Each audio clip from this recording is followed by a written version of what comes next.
Shalom amigos, esta es una alerta profética que nunca habría querido compartir con ustedes, pero se me impone el deber de hacerlo como ser humano, como ciudadano norteamericano, como judío, como creyente en Yeshua, como Mashiach. En la literatura apocalíptica, tanto de la Biblia hebrea como del Nuevo Testamento, el Código Real, se presentan figuras de animales para hablar, sugerir actos salvajes antihumanos. Siempre los ha habido.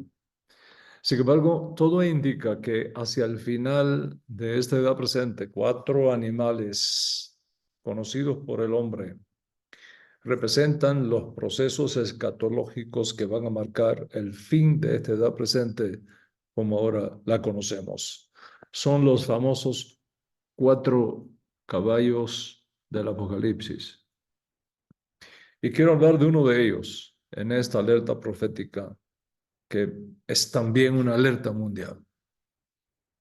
No me refiero al caballo blanco, no me refiero al caballo verdoso, no me refiero al caballo negro, me refiero al caballo rojo, al caballo alazán. Veo un caballo rojo apocalíptico comenzando a galopar por el mundo.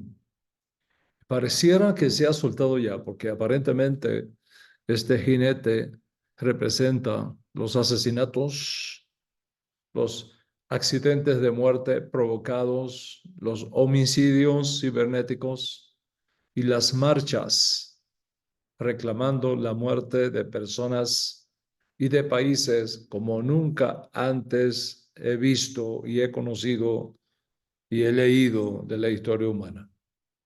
El caballo rojo simboliza la violencia. El caballo rojo simboliza el caos que acompaña a los asesinatos, a los homicidios sociales, a las conspiraciones políticas para desarmar y eliminar adversarios. Y este caballo rojo está causando ya una verdadera pandemia de muerte en todo lugar, como nunca antes la habíamos visto. Se llama la pandemia del antisemitismo. La pandemia del antisemitismo. Para nadie es un secreto que se está levantando una ola de antisemitismo extremadamente peligrosa en el mundo. Una ola de antisemitismo que tiene el potencial de convertirse en una pandemia irreversible si todos los hombres y mujeres de paz y buena voluntad no hacemos algo para detenerlo, y detenerlo ya mismo. Ahora, por ejemplo, algunos están utilizando como justificación una supuesta guerra sucia sionista y genocidio contra los árabes de Gaza dentro de la respuesta del gobierno de Israel, del Estado de Israel, a los ataques terroristas del pasado 7 de octubre que vinieron de Gaza. La realidad es que el antisemitismo no tiene nada que ver, absolutamente nada que ver con la respuesta del Ejército de Defensa de Israel a los ataques terroristas de Hamas. Para entender esto, tenemos que poner las cosas en perspectiva. Preguntémonos, ¿qué genocidio estaba cometiendo Israel en Egipto cuando el faraón decidió eliminar a todos los niños varones que nacieran e imponer una humillante esclavitud al pueblo hebreo en Egipto? ¿Qué mal hicieron los hebreos en Egipto para que el faraón tomara esas drásticas y genocidas políticas de exterminio contra el pueblo hebreo? ¿Cuál era el partido sionista creado por los judíos en Egipto, que el faraón pudiera acusar de movimiento genocida, terrorista, fuerza ocupante o colonizante de Egipto. No existía eso que hoy llamamos sionismo. No existía eso que llamamos Partido Shas o Partido Likud o Partido Laborista en Israel. ¿A quién le vamos a echar la culpa del antisemitismo egipcio contra nuestro pueblo en Egipto? ¿A quién? ¿Por qué entonces el antisemitismo sin sionismo, sin Estado judío, sin llamada fuerza ocupante? ¿Por qué? ¿Por qué? Está claro que hubo un antisemitismo sin la existencia de lo que política o patrióticamente para algunos se conoce entre los judíos como sionismo. ¿Por qué los asirios atacaron el reino norteño de Israel? Destruyeron la ciudad de Samaria, su capital, y provocaron el primer exilio judío conocido en toda la historia. Esto tuvo lugar más de 700 años antes del nacimiento de Yeshua.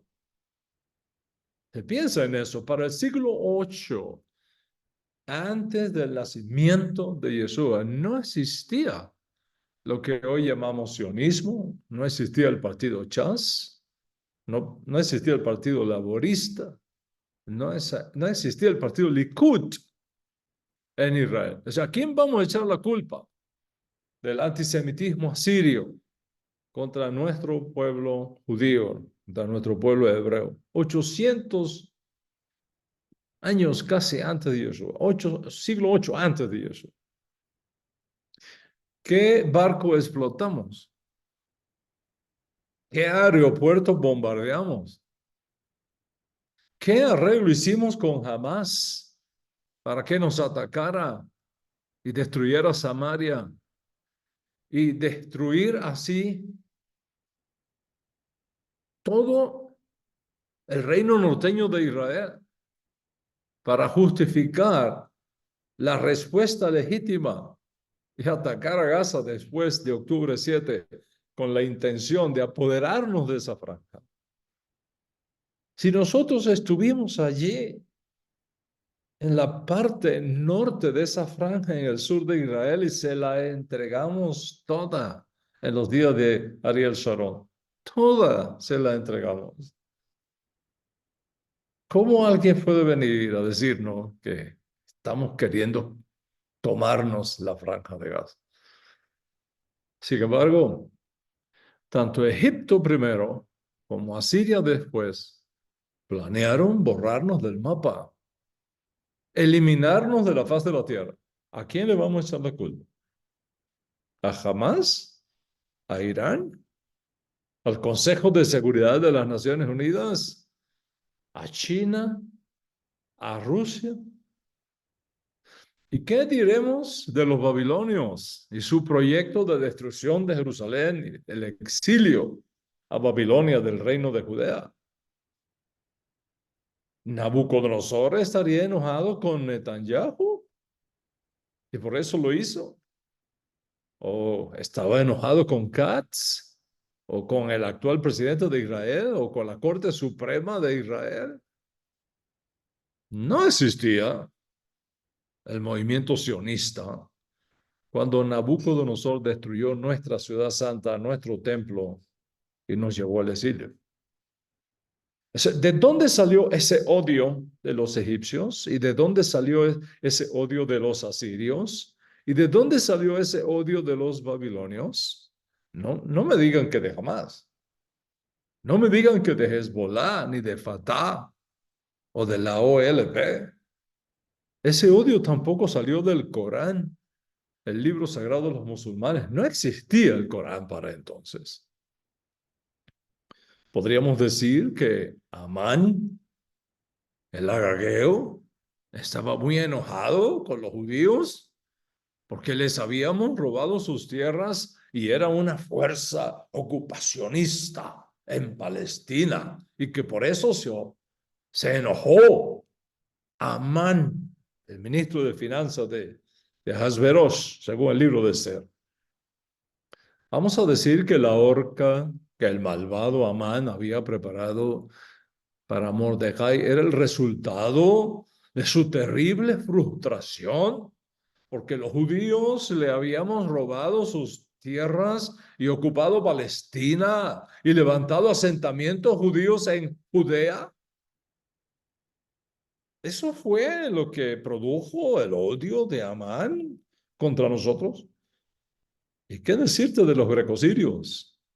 Cuando levantaron un altar a Zeus en Jerusalén y sacrificaron sangre de puerco, de cerdo, de chancho en el lugar santo. Les molestaba que los judíos estuviésemos buscándolos para atacarlos y robarles la otrora Antioquía de Siria. ¿Por qué Roma destruyó Jerusalén y el templo en los 70? ¿Por qué lo hizo? ¿Será que descubrió que teníamos un plan secreto para invadir a la capital del imperio y tomarnos a Roma como nuestra capital y quedarnos con toda lo que hoy llamamos Italia y extender nuestro territorio judío hacia Italia? ¿Sería porque les molestó que Netanyahu ganara de nuevo las elecciones en Israel? ¿O sería porque la oposición de Yair Lapid les molestaba en su imperio? ¿Por qué hicieron los romanos chapotear la sangre judía hasta los frenos de los caballos en el día de la destrucción de Jerusalén? Es que estaban molestos los romanos porque Estados Unidos estaba apoyando a Israel. Estaban molestos porque los judíos habían publicado el Nuevo Testamento y el libro de Apocalipsis que está aquí adentro habla de la caída de la gran ramera, que históricamente hablando era una referencia a Roma mismo. ¿Será que estaban molestos por eso? ¿Por qué ese odio contra nosotros? Podemos decir que el responsable de ese odio romano eran los árabes, tampoco los jordanos o los iraníes. No podemos decir que era Arabia Saudita o Hezbollah o Libia o Qatar o Hamas. ¿Por qué Adrián? Piensa en eso. ¿Por qué Adrián, el emperador romano de mitad del segundo siglo, asesinó sin misericordia a casi 500.000 de judíos? Arrasó Jerusalén, construyó sobre ella una nueva ciudad, le cambió el nombre a Jerusalén por Aelia Capitalina, le cambió el nombre a Eretz Israel, a la tierra de Israel, le puso Palestina. ¿Por qué lo hizo? ¿Sería por la presión que los países musulmanes estaban ejerciendo sobre Roma y que por eso lo hizo? ¿O sería por la presión de Rusia o de China o de Corea del Norte? ¿O sería porque la iglesia estaba muy molesta por la conquista de Jerusalén este de manos de Jordania en 1967? ¿Que Inglaterra nos expulsó de sus tierras en el siglo XII, o Francia en el siglo XIV, o España en el siglo XV? Lutero pidió a los príncipes alemanes la expulsión de los judíos de sus tierras, la confiscación de sus bienes, la quema de las sinagogas judías, de todos los libros judíos. ¿Por qué lo hizo? ¿Sería que Lutero estaba molesto porque los judíos declaramos a Jerusalén nuestra capital eterna e indivisible en 1980? Es posible que alguien tan ignorante se atreva a decir hoy día que los nazis no nos llevaron a las cámaras de gas furiosos por haber hecho reverdecer los desiertos de Israel? ¿Será que Hitler ordenó construir Auschwitz, Treblinka, Sobibor, Belzec, Helm, Majdanek por el gran enojo que le causamos al declarar la resurrección del Estado judío en 1948? Mis amigos, decir que el odio contra los judíos es el resultado de la respuesta del Ejército de Defensa de Israel contra los atentados terroristas del 7 de octubre es ignorar totalmente la causa del antisemitismo en el mundo. Afirmar que incluso los errores que haya podido tener el ejército de Israel, que se haya cometido en una guerra extraordinariamente compleja, en un área de tierra extremadamente estrecha, donde los enemigos están vestidos de civiles, mezclados dentro de los jardines infantiles, escondidos dentro de los edificios públicos, dentro de las escuelas, dentro de los hospitales, y que hay que irlos, sacarlos de allí, de a uno, como buscarlos como agujas escondidas en un pajar. Y que eso es la causa del surgimiento del antisemitismo en todo el mundo hoy día. Eso sería ignorar completamente el origen y naturaleza del antisemitismo. Miren, miles de normandos murieron cuando los aliados atacaron Normandía en el día D. Pero nadie hoy día juzga que esos ataques fueron deliberada, premeditada y alevosamente lanzados contra los civiles de Normandía. El ejército de Israel avisa a la población árabe de Gaza que salga de la zona A o de la zona B o de la zona C o de la zona D, de una ciudad, de una región, antes, antes de responder a un ataque terrorista que viene de esa área, que salió de allí, de esas armas escondidas dentro de los edificios, dentro de las escuelas, dentro de los hospitales civiles en Gaza, para minimizar tanto como sea posible la pérdida de vidas humanas.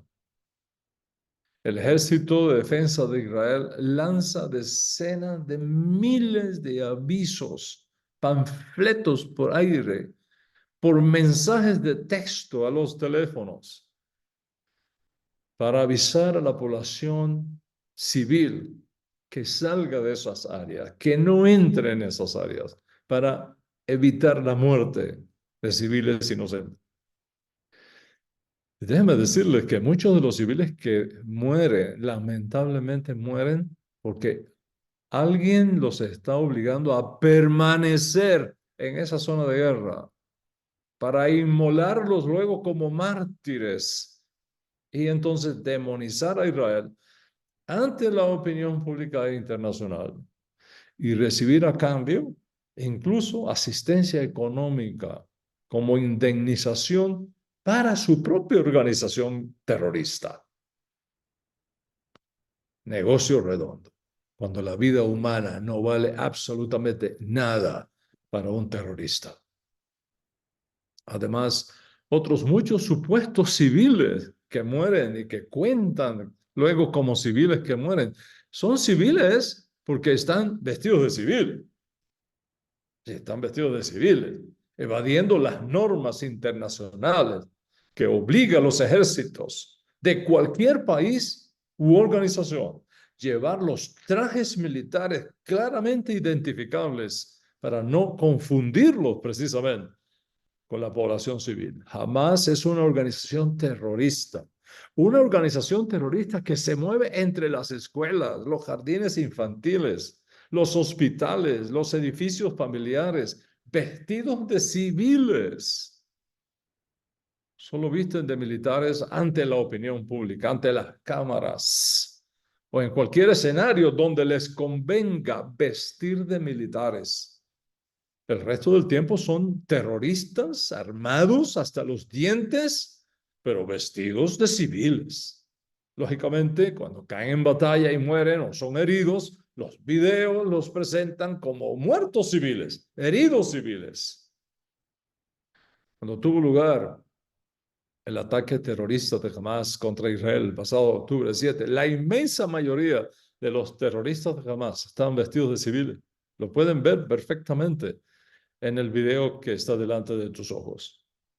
Lo más lamentable de todo esto es la muerte de los niños. De los niños. Tanto del lado de Israel como del lado de los enemigos de Israel. Es una guerra absurda, que no tiene sentido, que no tiene explicación racional, que está provocada por un odio sin causa contra el pueblo judío y contra el Estado judío.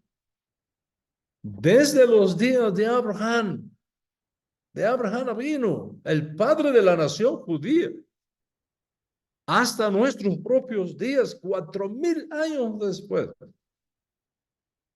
Israel, el pueblo hebreo, el pueblo judío, ha sufrido la furia del odio antisemita en todas las generaciones. No es por los reclamos de Hamas o por los reclamos de Hezbollah o por los reclamos de Fatah. Ellos son solamente los actores modernos de la misma serie documental que viene rodando desde el mismo comienzo de la nación judía. Esa terrible serie documental llamada el antisemitismo. Muéstrame alguna vez en la historia que el pueblo judío haya invadido a Egipto para quitarle las fértiles tierras regadas por el Nilo. Muéstrame alguna vez en la historia que el pueblo judío haya invadido a los babilonios o a los persas o a los griegos o a los romanos para expandir sus fronteras más allá de los límites impuestos por la promesa divina dada a Abraham. Muéstrame alguna vez en la historia que los judíos hayamos invadido Arabia para tomarle sus tierras a filo de espada. ¿Por qué piensas que Dios tuvo que decirle a Abraham, bendeciré a los que te bendigan y a los que te maldigan, maldeciré? Porque Dios sabía que habría un grupo en el mundo que amaría a Israel y surgiría también otro grupo en el mundo que odiaría a Israel. Mis amigos, es un total anacronismo histórico, una total mentira histórica decir que el antisemitismo es el resultado de los ideales expansionistas del pueblo judío, procurando entender sus fronteras más allá de los límites dados de la tierra prometida, porque nunca en la historia eso ha tenido lugar. Contrario a esto, tenemos los grandes imperios mundiales que coexistieron con Israel, que practicaron una política de expansionismo colonialista por todo el mundo. Pensemos en nuestros parientes, que son nuestros primos, los árabes, y su religión oficial a partir del séptimo siglo, el islamismo. ¿Cuál fue el país originario del Islam en el siglo séptimo? El Islam se originó en la península arábiga y durante sus días formativos, su influencia estaba limitada a esa región. Y todo el que haya estudiado la historia del Islam sabe que al principio de sus prédicas en Medina, en la Meca, Mahoma buscó la alianza con las tribus judías de la región que habitaban allí y mostró incluso deferencia curiosidad y mucho interés hacia el monoteísmo judío. Incluso en el Corán, el libro sagrado musulmán, se hace referencia a la figura de Abraham, de Moisés, de Jesús y de otros profetas judíos. Sin embargo, contrario a lo que Mahoma esperaba, los judíos no le aceptaron como el profeta final enviado por Dios que el profeta árabe estaba predicando. Los judíos rechazaron las aspiraciones de Mahoma de ser el final profeta también para Israel. O sea, lógicamente, a medida que crecía la resistencia judía a su mensaje, en la misma medida las relaciones de Mahoma con las tribus judías de la región se fueron volviendo más difíciles, más tensas, y las comunidades judías en el exilio, en Medina, se vieron en serios aprietos cuando supieron que Mahoma había trasladado, digámoslo así, su cuartel general para esa área. Las cosas se pusieron extremadamente tensas cuando Mahoma pide a los judíos de Medina que abandonen el judaísmo y se conviertan al Islam. Ahora no solo que lo aceptaran como su final profeta, sino que ahora el mensaje cambió. Abandonen el judaísmo y conviértanse al Islam. Lógicamente, los judíos rechazaron esa oferta. El resultado fue la expulsión de los judíos de Medina, y los que no lograron escapar fueron simplemente decapitados bajo la espada islámica. Ustedes mismos pueden investigar las fuentes históricas y verificar qué pasó con los judíos de Bani Qurayza en la famosa batalla de la trinchera en el año 627 después de Yeshua. A partir del rechazo judío, de las pretensiones de Mahoma de ser aceptado como el último profeta enviado por Dios, los lazos se rompieron. Y la enemistad, el odio y las amenazas de muerte no se hicieron esperar. ¿Quién entonces es el que ha venido expandiendo sus conquistas y tomando más y más tierras en todo el Medio Oriente e imponiendo por la fuerza su religión a todas esas tribus antiguas de esa vasta región del mundo? Revisa las fuentes históricas por ti mismo, por ti misma, y verás que el Islam se originó en la península arábiga y su influencia se limitaba principalmente solo a esa región al comienzo del Islam. La ciudad de la Meca, en Arabia Saudita, fue el lugar del nacimiento del profeta Mahoma y el centro religioso de la nueva fe islámica. Sin embargo, mis amigos, el Islam no estaba satisfecho con tener toda esa vasta región de la Arabia Saudita. A filo de espada se fue expandiendo gradualmente en la península arábiga y comenzó a consolidar control sobre toda esa región.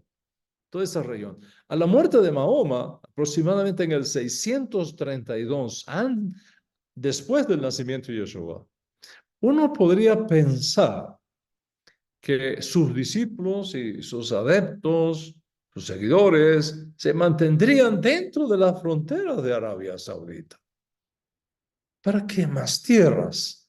Sin embargo, durante los califatos inmediatamente posteriores a la muerte de Mahoma, el Islam comenzó a expandirse más allá de la península arábiga mediante conquistas militares, lo que eventualmente llevó al establecimiento de un vasto imperio que se extendía desde el Mediterráneo hasta Asia Central, incluso llegó hasta el subcontinente indio. ¿Quién entonces puede ser acusado de ser la fuerza ocupacionista y expansionista en el Medio Oriente. Está claro entonces que el antisemitismo no ha sido causado por una lucha de tierras, donde Israel se vuelve una amenaza para Arabia Saudita, para Jordania, para Kuwait, para Irak, para Irán, para Turquía, para Libia, para Líbano, para Pakistán o tan lejos como la India. Piensa en eso. Tenemos no menos de 15 naciones musulmanas rodeando a Israel. Arabia Saudita, Irán, Irak, Yemen, Kuwait, Emiratos Árabes Unidos, Qatar, Omán, Bahrein, Jordania, Líbano, Siria, Egipto, Libia, Turquía. Si tú sumas todos los kilómetros cuadrados de tierra que ocupan esas 15 naciones musulmanas hacia donde se expandió el Islam desde Arabia Saudita, desde la península arábiga, vamos a obtener en aproximado alrededor de 9.914.852 kilómetros de tierras conquistadas. Piensa en eso. 9.914.852 kilómetros cuadrados de tierras que ahora mismo poseen los países musulmanes que rodean a Israel. Como el siguiente mapa trata de explicar lo que tú lo puedes mirar con tus propios ojos. En medio de ellos, color rojo, en medio de ellos está Israel, color azul, con menos de 26.000 kilómetros cuadrados de tierra. O sea, menos del 0,4% de las tierras en el Medio Oriente la poseemos el Estado judío. Y aún así nos acusan de expansionistas, de colonialistas, de ocupacionistas, de ser los intervencionistas, de ser ladrones de tierras y de ser el problema en el Medio Oriente. Observa bien la región original que ocupó el Islam en el siglo VII y observa abajo cómo se expandió el Islam en los siglos siguientes para conquistar prácticamente todo el Medio Oriente. ¿Quiénes han sido realmente entonces los que han conquistado casi 10 millones de kilómetros cuadrados de tierras a otros países en el transcurso de los siglos de forma continua a partir del siglo VII? Los árabes solo tuvieron como territorio Arabia antes del Islam.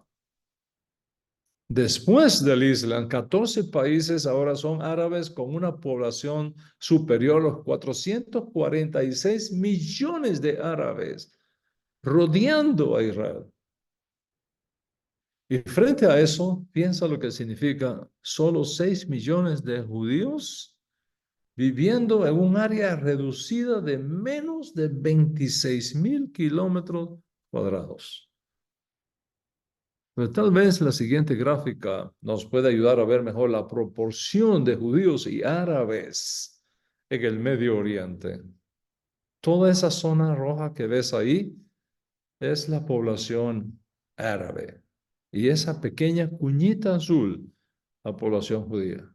Observa la proporción entre 446 millones de árabes aproximadamente, ocupando el 99,6% de las tierras del Medio Oriente y la proporción judía del 6,7% de población, ocupando apenas el 0,4% de la tierra del Medio Oriente.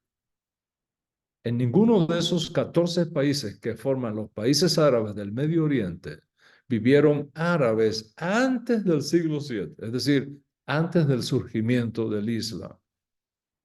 Después del Islam, 9 millones de kilómetros cuadrados de tierra fueron ocupadas y conquistadas por el Islam.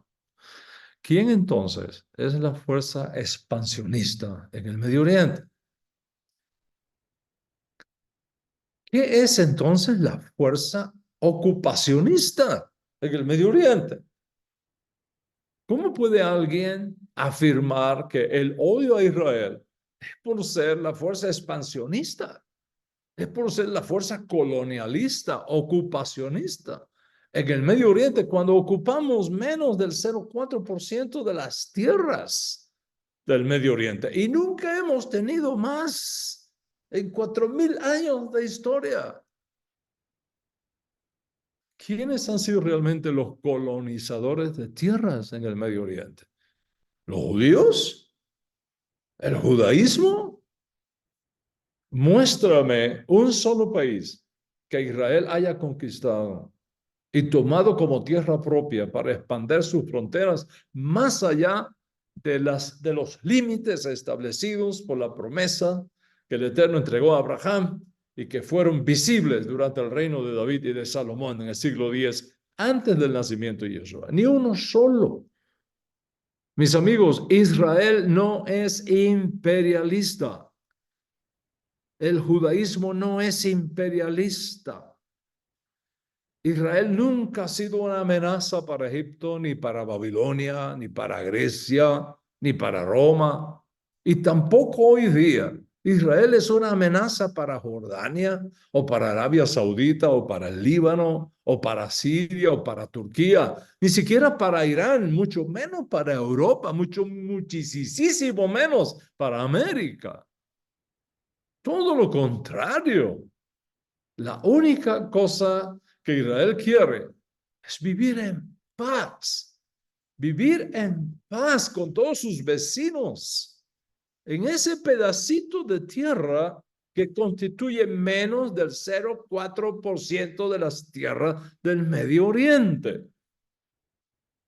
Sin embargo, los países que rodean a Israel, teniendo vastas tierras, quieren borrar a Israel del mapa para establecer otro estado musulmán más, el número 16, a expensas del exterminio masivo del pueblo judío. Entonces, con razón, tenemos que preguntarnos, ¿qué o quién está detrás de toda esa propaganda antisemita en el mundo que ignora los hechos históricos fundamentales y las realidades históricas fundamentales que cualquiera que quiera ver puede verlo y cualquiera que pueda comprobar por sí mismo puede hacerlo y sin embargo se tuercen esas evidencias y se hace decir lo que no son y lo que nunca fue? Cuando no había musulmanes en el mundo, ya los judíos vivíamos en la tierra de Israel. Ahora, ¿qué es lo que queremos? Mantenernos en nuestra tierra. Eso es lo que queremos, mantenernos en nuestra tierra. Y los que nunca vivieron allí, ni hablaron nuestra lengua, ni escribieron en nuestra lengua, ni practicaron nunca nuestra cultura, ni nuestra fe, nos quieren echar de allí, afirmando que somos colonialistas, que somos ocupacionistas, por tener nuestros propios territorios ancestrales viviendo nosotros allí. Cuando tú caminas por la ciudad santa de Jerusalén, caminas por donde caminó David, por donde caminó Salomón. Cuando tú caminas en Judea, estás caminando por donde caminó Yeshua, Jesús de Nazaret.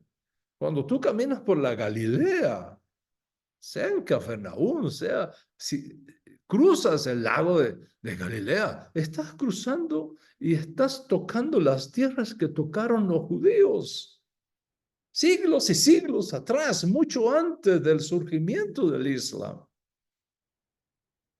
Ni siquiera los árabes y musulmanes bien informados, los árabes académicos, y que los hay, y muy buenos, se atreven a decir que la tierra de Israel le pertenece a los palestinos, que por medio de Hamas y Hezbollah nos atacan diariamente, nos asesinan a sangre fría en las calles, en los restaurantes, en las paradas de buses, que procuran hacernos la vida imposible en la tierra de nuestros ancestros, jurando borrarnos del mapa.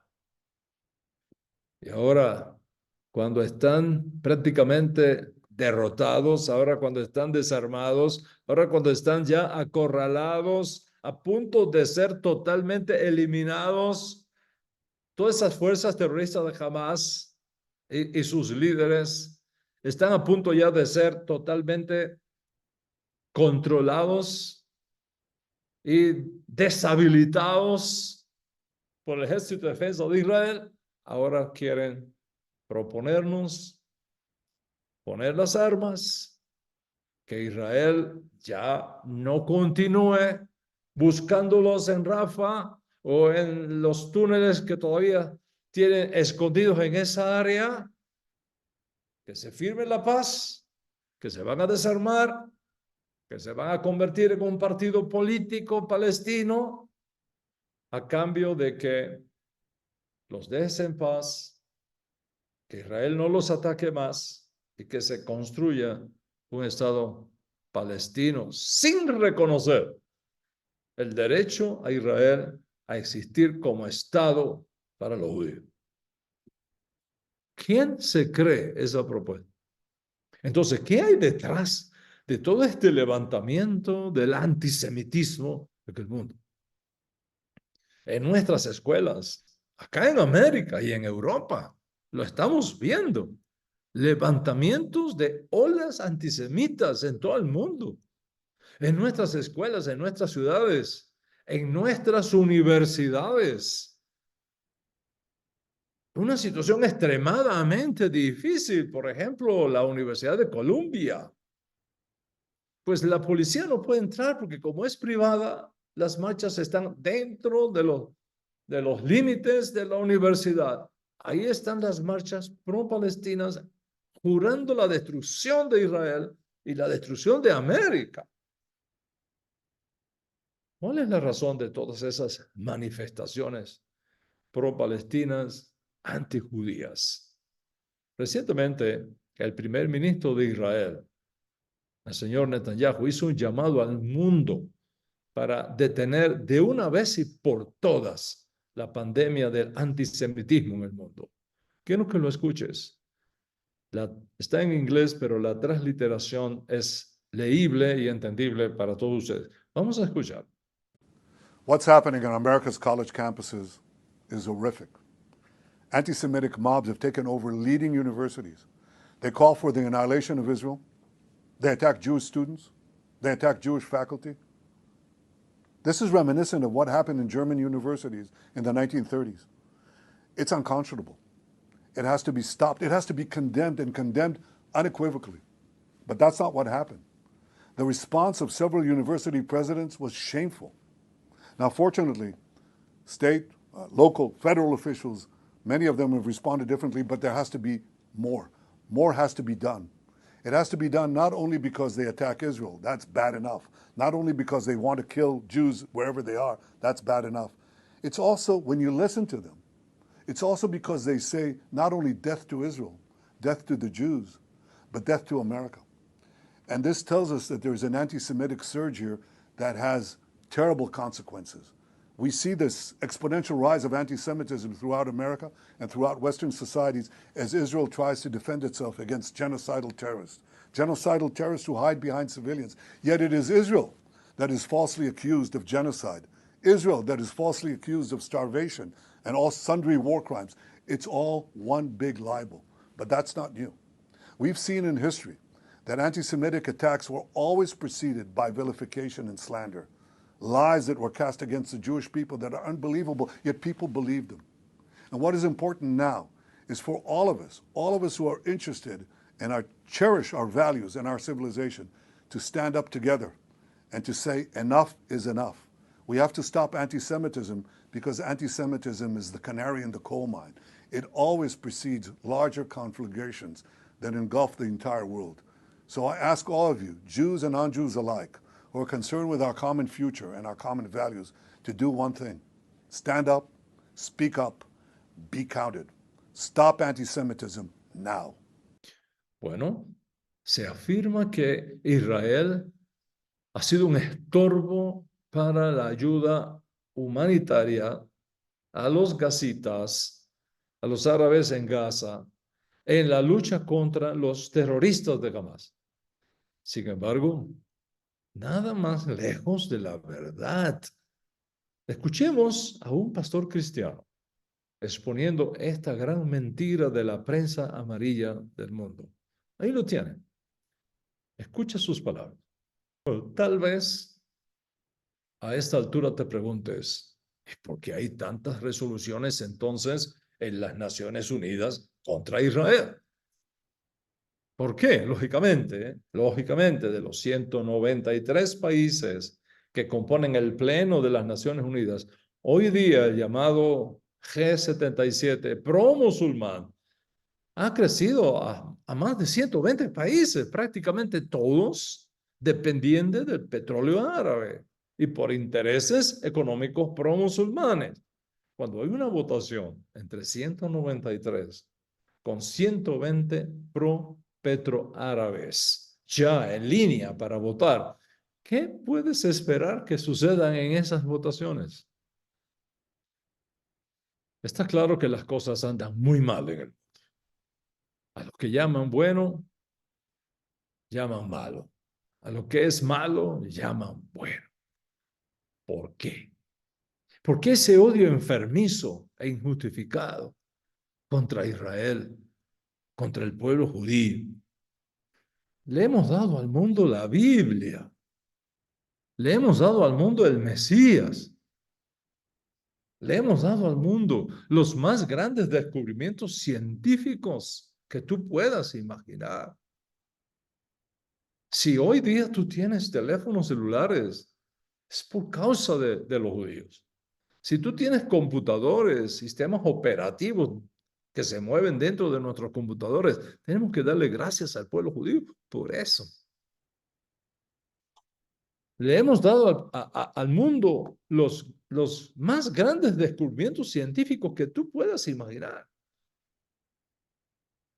De los 900 premios Nobel repartidos hasta la fecha, 200 han sido ganados por judíos.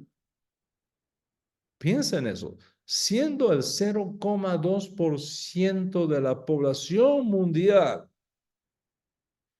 le hemos dado al mundo 200 premios Nobel. Es decir, estudios científicos que han cambiado los paradigmas y han impulsado al mundo hacia el desarrollo en medicina, en economía, en física. Pare usted de contar. Un país tan pequeño, aportando tanto al saber humano para beneficio de toda la humanidad.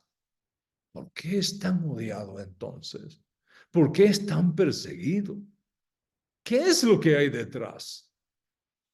Piensa en esto. Si tuvieras que enviar tus hijos a una universidad en el Medio Oriente para estudiar medicina, por ejemplo, ¿a cuál universidad lo enviarías?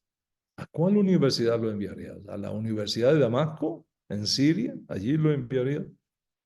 ¿A la Universidad de Bagdad, en Irak?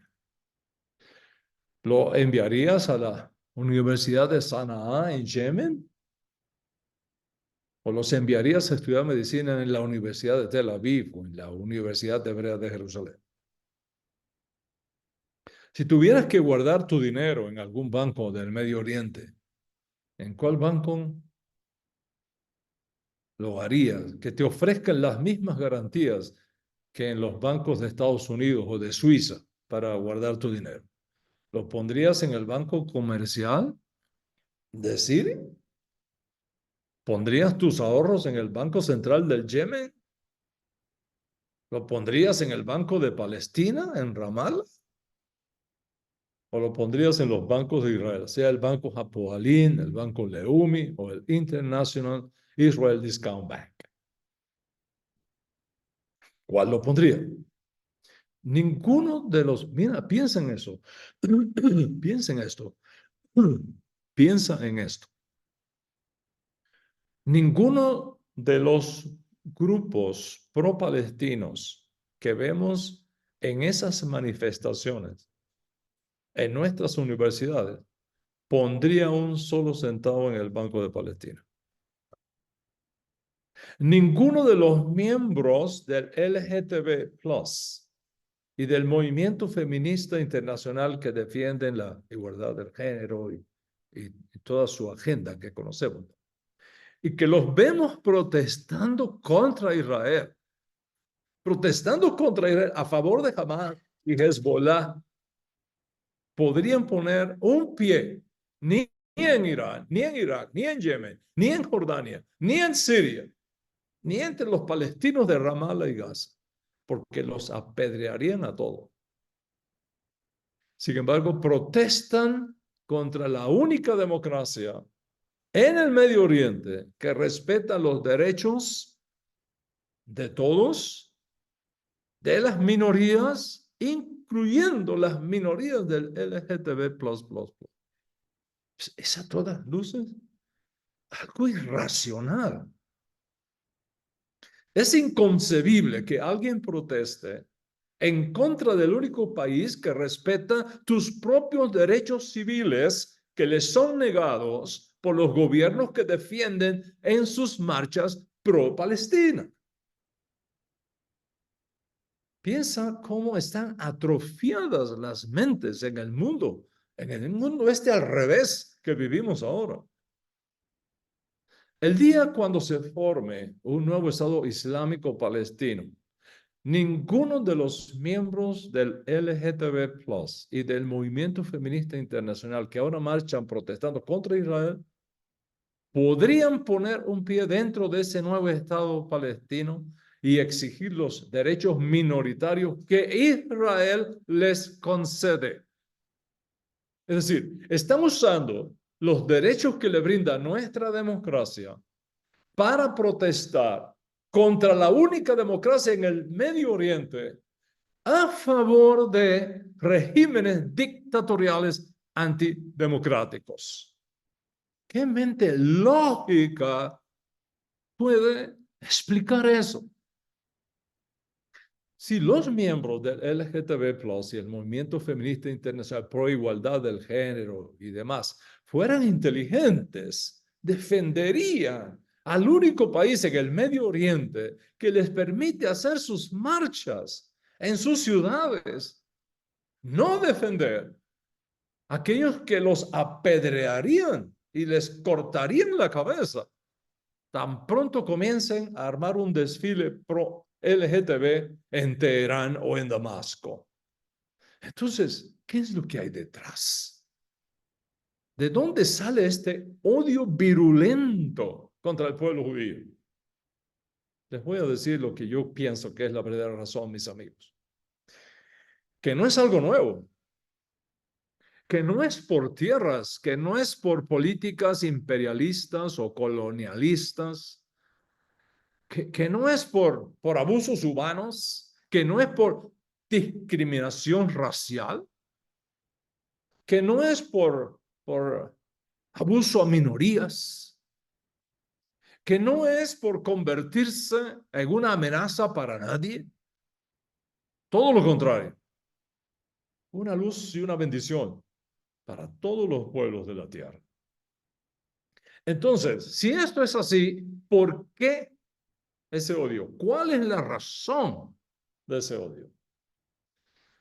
Humanamente hablando, sí, claro, los sociólogos, los politólogos, los antropólogos podrían decir, bueno, humanamente hablando son resentidos sociales, resentidos culturales, resentidos religiosos. Es posible. Podríamos decir también, envidia, celos, resquemores, codicia intelectual, codicia teológica, antipatía económica, posiblemente. Pero ¿de dónde sale toda esa envidia? ¿Y de dónde salen todos esos recelos? Desde que Dios llamó a Abraham a salir de Ur de los Caldeos, hasta ahora mismo que les estoy hablando. Humanamente podríamos mencionar todas esas razones previas y muchas más. Pero mis amigos, detrás de todo esto hay una sola razón. Detrás. Hay una sola causa. Detrás. Es esta. Israel es el pueblo escogido por el Eterno para traer al mundo el reino de Dios y su justicia, con auténtica paz y auténtica justicia para todos los hombres, para todas las naciones, para todos los pueblos de la tierra. Israel es el pueblo escogido por Dios para traer al mundo al Mesías.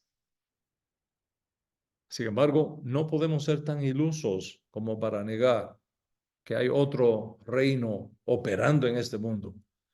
El reino de las tinieblas, el reino de la muerte, el reino del rencor, el reino del terror, el reino del infierno mismo, que se siente amenazado en sus propios intereses expansionistas por establecer un reino mundial con total opresión, control y destrucción de la humanidad.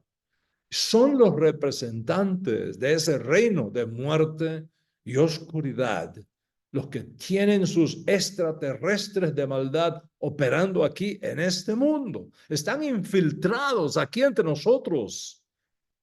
Seres espirituales de maldad, ocupando posiciones de poder, influenciando en los políticos, en los que están en autoridad, en los que tienen control de los medios de producción y de información en el mundo, influenciando en el clima, influenciando en la tecnología, influenciando en la economía, en la administración de este mundo para destruir la única nación de la tierra y la única ciudad en la tierra llamada por Dios para salvar al hombre de esa coalición mundial para dañar, destruir y arruinar la humanidad y la imagen de Dios que lleva el hombre. Por la superficie, la envidia, por la superficie, la desinformación. En la superficie están los celos, los resentidos sociales, culturales, pero detrás de todo eso está la verdadera causa de ese odio sin causa, de toda esa demonización sin sentido y de todo su espíritu antisemita que viene rodando por el mundo, imperio tras imperio, cultura tras cultura, año tras año, siglo tras siglo, milenio tras milenio, generación tras generación. Ante estos extraterrestres de maldad, tenemos también, gracias a Hashem, entre nosotros los ángeles buenos, los seres de luz que son enviados para el socorro de los que temen a Dios y buscan adorarle en espíritu y en verdad. Y uno tiene que elegir, cada cual tiene que elegir y decidir de qué lado está, a quién sirve y saber muy bien ante quién tendremos que rendir cuentas y de quién vamos a recibir la corona incorruptible de gloria.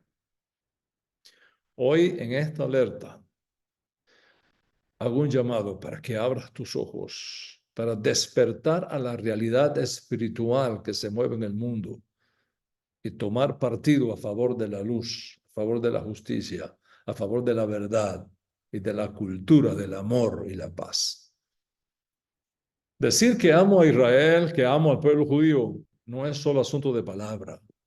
Se trata de compromiso personal que requiere acción, incluso en ocasiones oposición y sacrificio.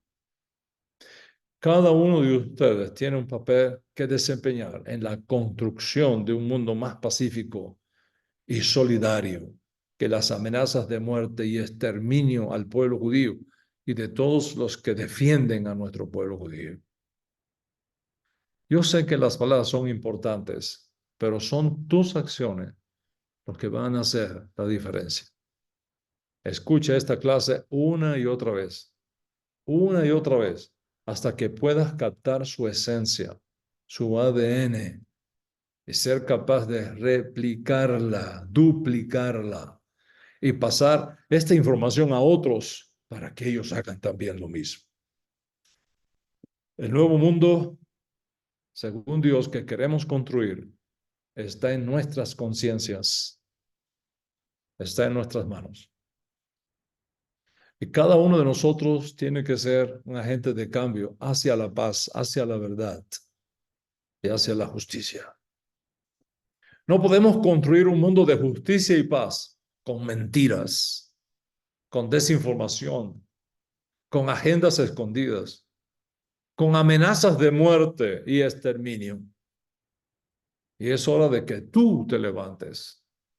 Es hora de que tomes partido al lado de la paz, de la justicia y la verdad. Recuerda esto, la paz y la justicia social no son solo sueños, son las elecciones que cada uno de nosotros hace día a día. Nuestro compromiso con la paz y con la justicia define quiénes somos y define también el legado que dejaremos cuando ya no estemos aquí en este mundo. El cambio comienza con nosotros. Tomemos acción hoy, para detectar, condenar y eliminar toda forma de antisemitismo en nuestras ciudades, en nuestros gobiernos, en nuestras instituciones educacionales. Mis amigos, no podemos quedarnos con los brazos cruzados ante la injusticia y ante la maldad de la pandemia del antisemitismo. No podemos quedarnos con los brazos cruzados. Es un flagelo social. Es una pandemia espiritual que hay que eliminar. Nos hace daño a todos, no solo a los judíos, eventualmente le va a hacer daño a todos. Y si no es ahora, ¿cuándo? Y si no lo hacemos nosotros, tú y yo, ¿quién entonces? Shalom, amigos. Shalom.